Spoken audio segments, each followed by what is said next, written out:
14 জিহাদ প্রতিরক্ষামূলক এবং আক্রমণাত্মক উভয় প্রকারই হতে পারে।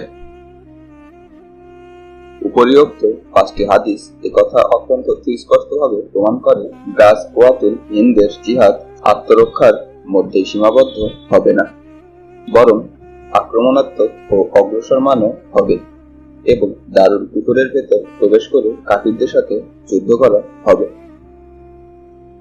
গাজওয়া এবং বাআস উভয় বাক্যেই এই অধ্যায় সুস্পষ্ট।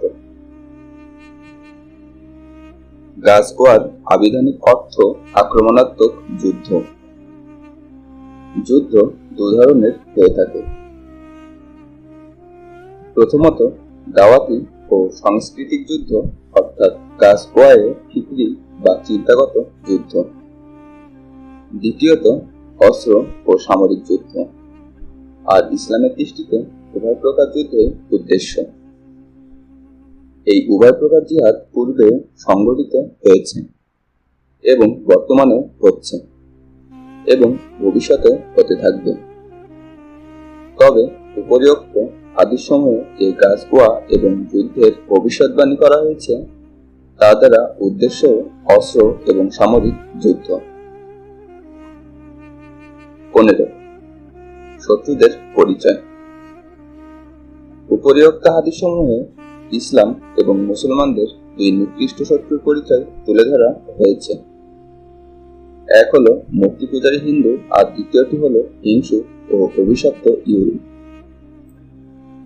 তার ব্যাখ্যা নবী সাল্লাল্লাহু আলাইহি ওয়াসাল্লাম গাজওয়াতুল হিন্দ এবং শিন উভয়টাতেই উল্লেখ করেছেন এবং সুস্পষ্ট এমন গাজওয়া শুধুমাত্র কাফিরদের বিরুদ্ধেই হতে পারে এবং আজ হিন্দুস্তানে বসবাসরত কাফির মূর্তি পূজারী হিন্দুরা।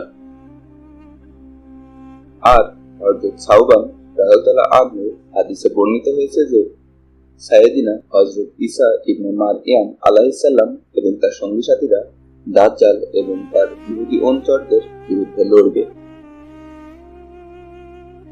এমনই ভাবে যেন একদিকে হাদিসে কুফর এবং ইসলামের শত্রুদের অধিকাংশের ভিত্তিতে ইহুদি ও হিন্দুদেরকে এক আখ্যা দেওয়া হয়েছে এবং অপরদিকে মুসলিম ও মুজাহিদদের অধিকাংশের ভিত্তিতে হিন্দুস্তানে মুজাহিদ এবং সাইয়েদিনা হযরত ঈসা ইবনে মারইয়াম আলাইহিস সালাম এবং তার সাথী সঙ্গীদেরকে এক বলে আখ্যা দেওয়া হয়েছে।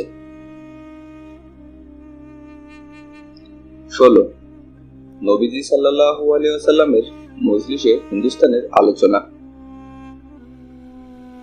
উপরিউক্ত হাদিসসমূহ থেকে বোঝা যায় নবীজি সাল্লাল্লাহু আলাইহি ওয়াসাল্লাম ও সাহাবায়ে কেরাম রাদিয়াল্লাহু আনহুগণ তাদের মজলিস সমূহে হিন্দুস্তানের আলোচনা করতেন এবং এই আলোচনা অধিকাংশ সময় হতো এবং জানা কথাই এই আলোচনা শুধুমাত্র গাজওয়া নিয়েই হতো, কোনো ব্যবসায়িক সফর কিংবা নিছক ঘোরাফেরার উদ্দেশ্যে নয়। 17 গাজওয়াতুল হিন্দ সম্পর্কে নবীজি সাল্লাল্লাহু আলাইহি ওয়াসাল্লামের ইচ্ছা ও আকাঙ্ক্ষা। নবীজি সাল্লাল্লাহু আলাইহি ওয়াসাল্লাম ও সাহাবায়ে কেরাম রাদিয়াল্লাহু আনহুগণ যেহেতু অধিকাংশ সময় গাজওয়াতুল হিন্দের আলোচনা করতেন, সুতরাং তা এই কথারই প্রমাণ নবীজি সাল্লাল্লাহু আলাইহি ওয়াসাল্লাম এবং তার সাহাবায়ে কেরাম রাদিয়াল্লাহু আনহুগণ এই সকল গাজওয়া সমূহে অংশগ্রহণে ইচ্ছুক ছিলেন এবং এটাও সম্ভব যে তারা এ সম্পর্কে চিন্তা ভাবনা করে তার জন্য কোনো সূচনা কার্যক্রমও ঠিক করে গিয়েছিলেন এবং নিজেদের সাহাবায়েদেরকে এর উপর গুরুত্বারোপ করে গিয়েছিলেন।